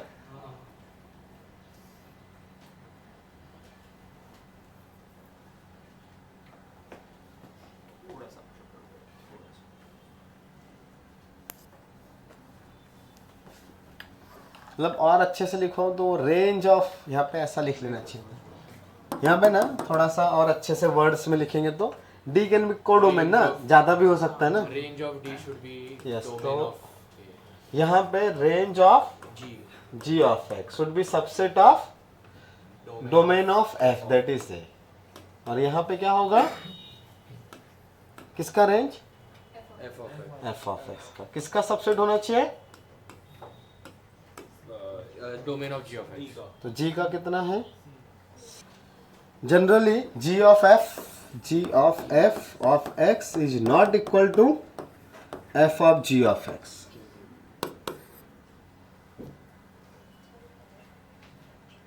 मतलब कभी हो भी सकता है, किसी स्पेशल केस में हो भी सकता है, बट ऑलवेज ऐसा होगा ऐसा नहीं है, ठीक है।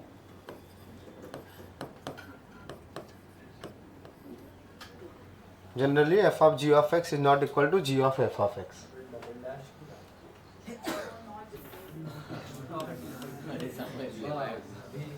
अब ठीक है। दूसरा,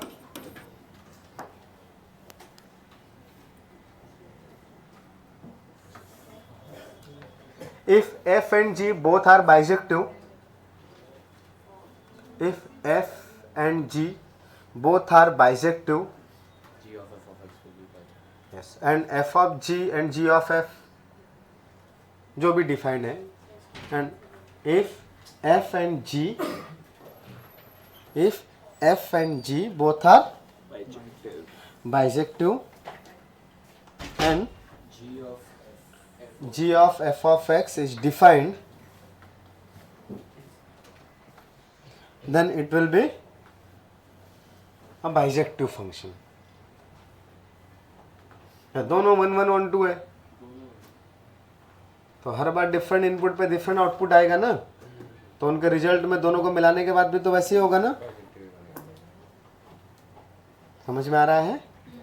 कोई कंफ्यूजन? अगला, इफ बोथ आर इवन और बोथ आर ऑड,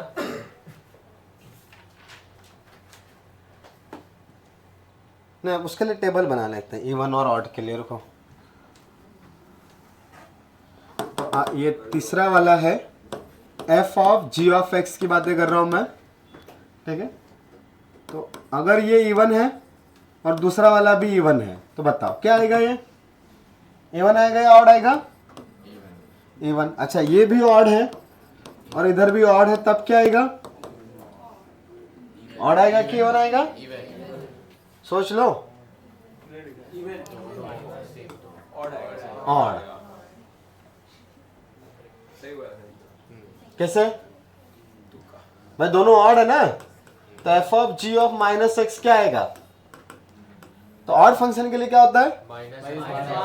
माइनस बाहर आएगा ना, तो F of minus of g of x आएगा।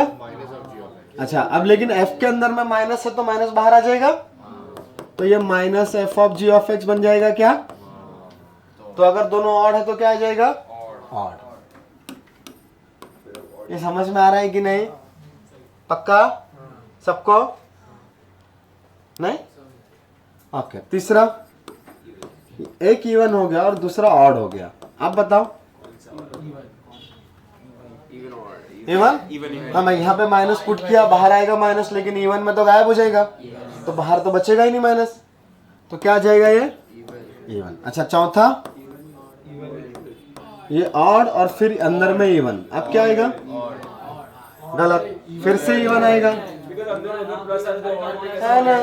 पहली बार में ही वो माइनस खत्म हो गया ना, मैं इवन था माइनस पुट किया, माइनस बाहर आया ही नहीं, तो ऑड के पास तो माइनस गया ही नहीं ना, जब गया ही नहीं तो बाहर कैसे आएगा? समझ में आ रहा है? चलो आसान सा, f of x is e raise to x square plus 3x plus 2 and g of x is sin x. Find f of g of x and g of f of x. नहीं domain नहीं, अभी तो मैं बस यही find करवा रहा हूं तुमसे। कुछ नहीं ढूंढने का, सिर्फ ये वैल्यूज बताओ, सब्स्टिट्यूट करने का है तुमको बस, कुछ और नया काम नहीं चाहिए मेरे को। हाँ अभी इसको थोड़ी चेक करूंगा मैं। चलो तो आंसर आया? चलो f of g of x निकाल लो, क्या आएगा f of g of x? हाँ वो भाई जी को उठा के किसके अंदर पुट करेंगे? तो जी कौन है? तो एफ के अंदर वाला जितना भी एक्स था उसकी जगह पे क्या लिखना पड़ेगा? Sine x. तो यहाँ पे आ जाएगा e raise to sine square X plus 3 sine x plus 2। किसका किसका सही गया? ओके हाँ इतना ही करना था और क्या? दूसरा बताओ g of F of x क्या आएगा? Sine of e raise to x square plus 3x plus 2। ये किसका किसका सही गया? हाँ गया। नहीं कुछ नहीं है अभी, ऑन टू इनटू चेक करने के लिए आएगा तो करेंगे, अभी कुछ नहीं था। अगला क्वेश्चन, थोड़ा टाइम कम बचा है तो थोड़ा आसान सा। F of x is equal to x plus 1 if x is greater than और इक्वल टू 0। ठीक है, और 3x square if x is less than 0।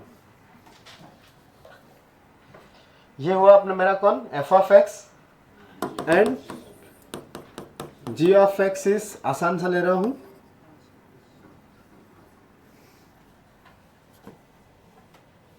कितना आसान?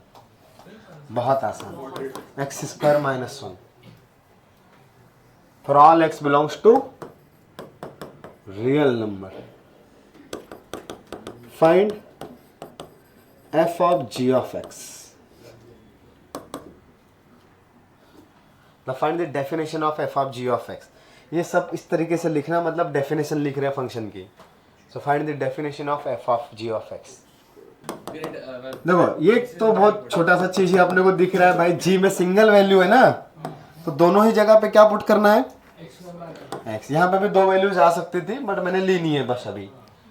तो यहाँ पे एक बार में एक्स स्क्वायर माइनस 1 पुट करोगे आप, बट कब?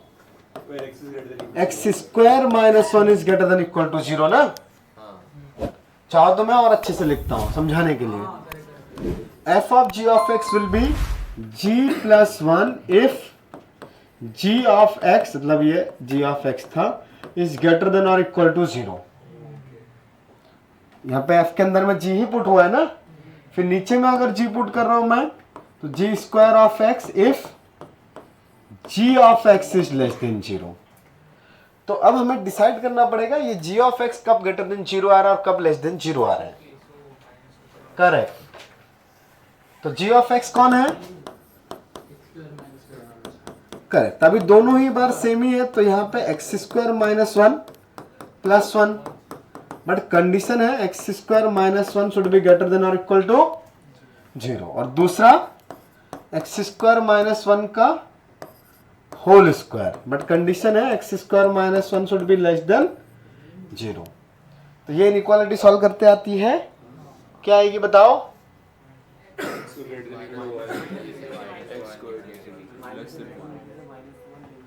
हम माइनस इन्फिनिटी से -1 यूनियन 1 से करेक्ट, यूनियन 1 से 0 ऊपर इंक्लूड था, इसलिए -1 और 1 दोनों ऊपर इंक्लूड हो जाएंगे। और इसका क्या आएगा? -1 से 1। क्या कोई इंक्लूड होगा? नहीं।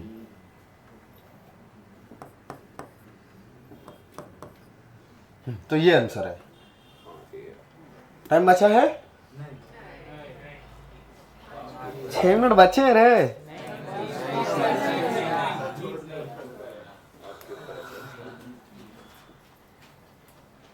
चल जाओ, खुश रहो।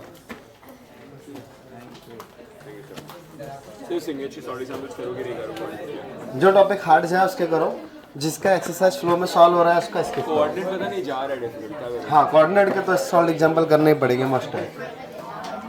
हार्ड अगर तुमको जो भी थोड़ा हार्ड जाएगा उसका करना ही पड़ेगा।